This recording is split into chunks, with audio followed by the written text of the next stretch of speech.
วัสดีครับ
ตำน้ำพริกหลังจากตกไก่เสร็จแล้วคั่วพริกกันหน่อยต่อไป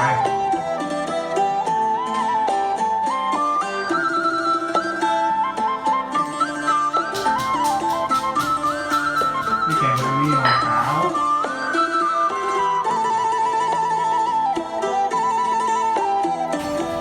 จะไป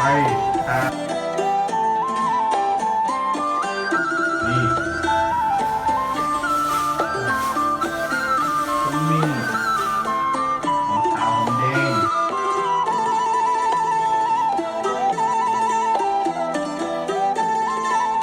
แป้งครับผม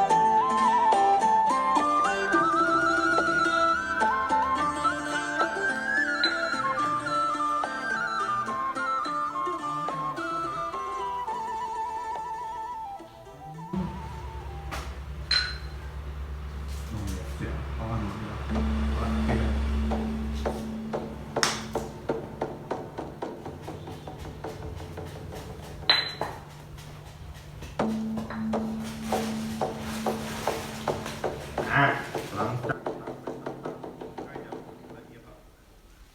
จะเรียกละ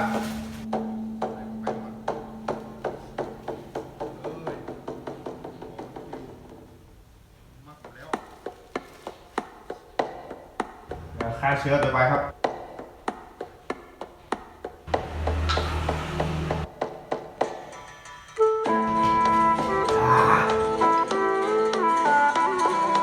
น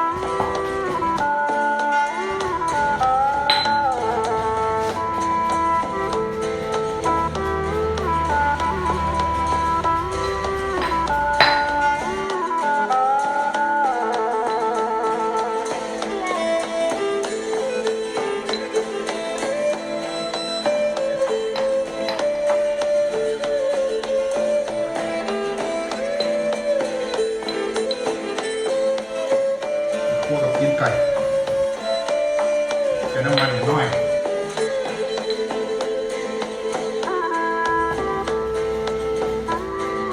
โอเค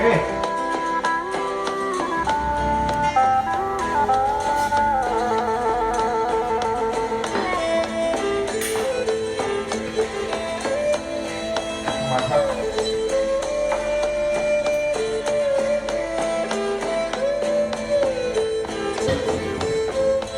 พวกพี่เลยนะขออภัย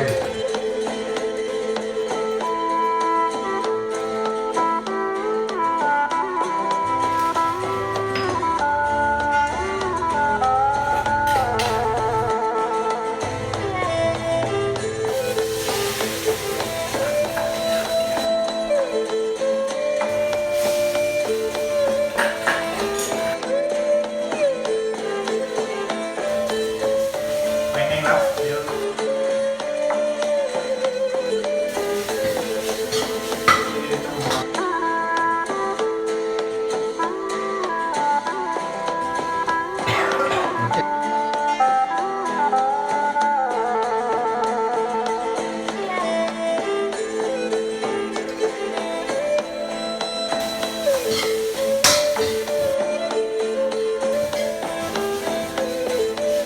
ทำกับข้าว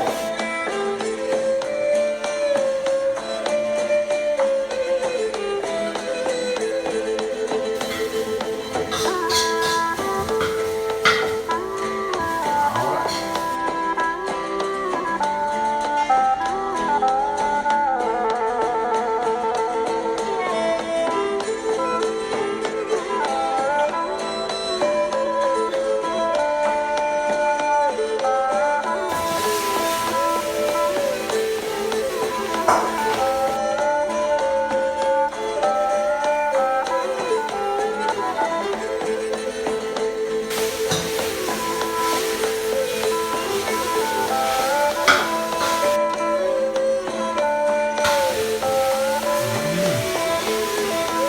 จะเล่ามาเลย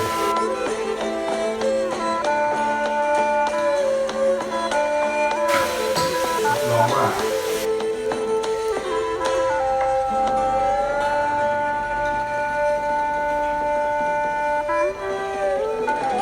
ร้านผม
ทำอยู่ที่คนมาก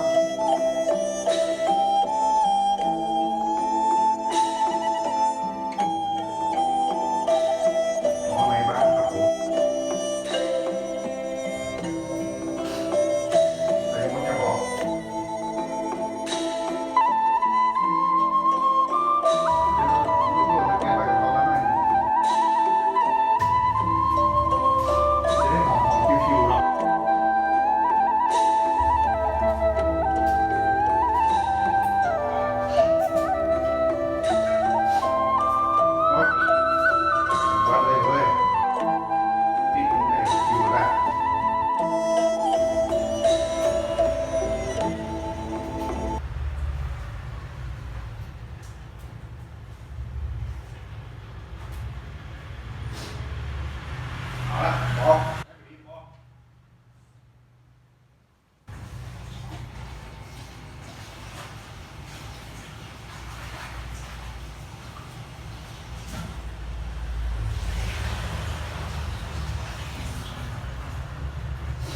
โอเคใบจานพร้อมแล้วโอ้น้ำมันเข้มข้นขนาดแค่อยากเทสเลยดูเขาจะกินได้ก็ได้เอาน้ำผมหน่อย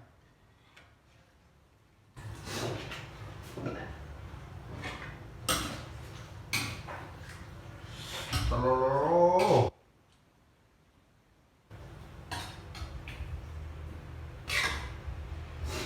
เผ็ดแน่นอน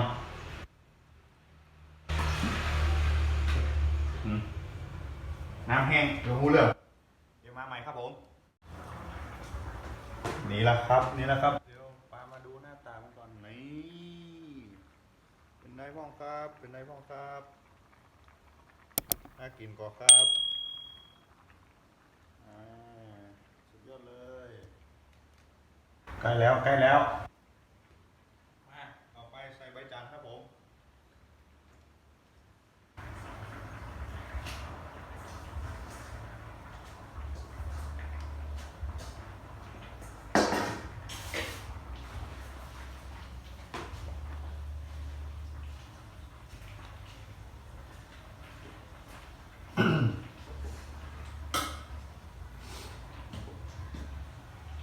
10 คะแนนเอาไป9ให้พอได้อยู่เนาะ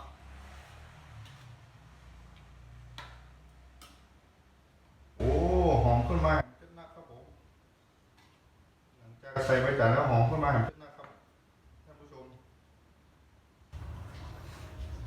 อีกา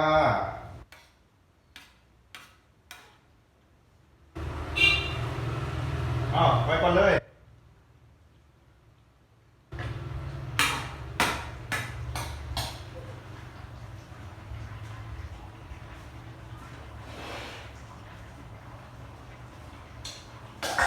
เนี่ยคือหอมกำนี่เลยโอ้ว้าวโอดทดถ้ามันวิดีโอมันมีกลิ่นเข้าไปได้นะทุกคนให้อยากเข้าขนาดนั้นจะบอกข้างในเอาละครับสำหรับวันนี้คลิปคั่วไก่ก็สำเร็จลงเรียบร้อยแล้วครับผมขอปิดคลิปลาไปก่อนเดี๋ยวติดตามคลิปต่อไปนะครับว่าผมจะมาทำมาอย่างต่อเนาะครับสำหรับวันนี้สวัสดีครับ